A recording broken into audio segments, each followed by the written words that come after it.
Cebong Maher Tuwailibi kasar, bahasanya keras, tidak santun, tidak lemah lembut. Harusnya Ustadz Da'i juru dakwah itu lemah lembut, beradab, santun. Tidak boleh berkata kasar, caci maki. Cebong, banyak kali cerita kau, banyak kali cengkonek kau. Polisi menetapkan Sony Eranata alias Ustaz Maher Tuwailibi, pemilik akun Twitter @ustadzmaher_, sebagai tersangka kasus ujaran kebencian. Maher Tuwailibi dijerat UU ITE. Saat ini sudah ditetapkan tersangka, dan saat ini sedang dikembangkan, kata Kabareskrim Komjen Listio Sigit Prabowo kepada Detikkom, Kamis, tanggal 3 Desember tahun 2020. Kadif Humas Polri Irjen Argo Yuwono menambahkan Sony dijerat dengan pasal UU ITE.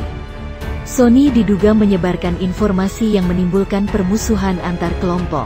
Pasal yang disangkakan tindak pidana menyebarkan informasi yang ditujukan untuk menimbulkan rasa kebencian atau permusuhan individu dan atau kelompok masyarakat tertentu berdasarkan atas suku, agama, ras dan antar golongan, SARA. Sebagaimana dimaksud dalam Pasal 45 Ayat 2, Junto Pasal 28 Ayat 2 Undang-Undang Nomor 19 Tahun 2016 tentang perubahan atas Undang-Undang Nomor 11 Tahun 2008 tentang Informasi dan Transaksi Elektronik, kata Argo. Maher ditetapkan sebagai tersangka berdasarkan laporan polisi bernomor LPB 0677/2020 Bareskrim pada tanggal 27 November tahun 2020.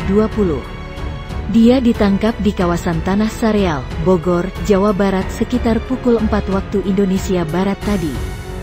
Barang bukti yang disita polisi diantaranya 4 unit ponsel dan 1 buah KTP milik Sony Eranata. Polisi selanjutnya melakukan pemeriksaan digital forensik terhadap barang bukti tersebut. Sedangkan tersangka kini masih menjalani pemeriksaan intensif. Koordinator Tim Kuasa Hukum Sony Eranata, Juju Purwantoro, menyesalkan penangkapan Maher Tuwailibi tanpa didahului panggilan pemeriksaan. Maher Tuwailibi juga, menurutnya, tidak memahami dalam kasus apa ia ditangkap. Cara-cara proses penangkapan seperti itu patut diduga melanggar prosedur yang diatur dalam KUHP.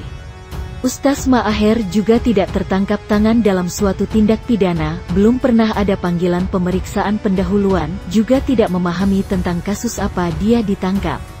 Hal itu tidak sesuai dengan proses penyelidikan menurut Pasal 1/2 KUHP, yaitu serangkaian tindakan penyidik dalam hal dan menurut cara yang diatur UU, bebernya. Juju kemudian memberikan salinan surat penangkapan Maher Tuwailibi kepada Detikkom. Dalam surat penangkapan bernomor SP Kap 184/12/2020 di Tipit Siber, Maher Tuwailibi disebutkan sebagai tersangka melakukan penangkapan terhadap Sony Eranata, pemilik pengguna akun Twitter @Maher Tuwailibi Official, dan membawa ke kantor polisi untuk segera dilakukan pemeriksaan. Demikian isi surat penangkapan tersebut. Maher Tuwailibi ditangkap atas kasus yang dilaporkan oleh Waluyo Wasis Nugroho. Maher Tuwailibi dilaporkan ke Bareskrim Polri pada tanggal 27 November tahun 2020. Sebelumnya, Maher Tuwailibi juga dilaporkan oleh pihak Nahdlatul Ulama (NU) karena dianggap menghina Kiai NU Habib Lutfi bin Yahya. Maher dilaporkan atas cuitan, "Cantik pakai jilbab kayak Kiai Banser," dengan memasang foto Habib Lutfi. Muanas Alaidit selaku pengacara pihak NU menyebut cuitan Maher Tuwailibi itu merupakan sebuah penghinaan. Maher Tuwailibi juga sempat berseteru dengan artis Nikita Mirzani.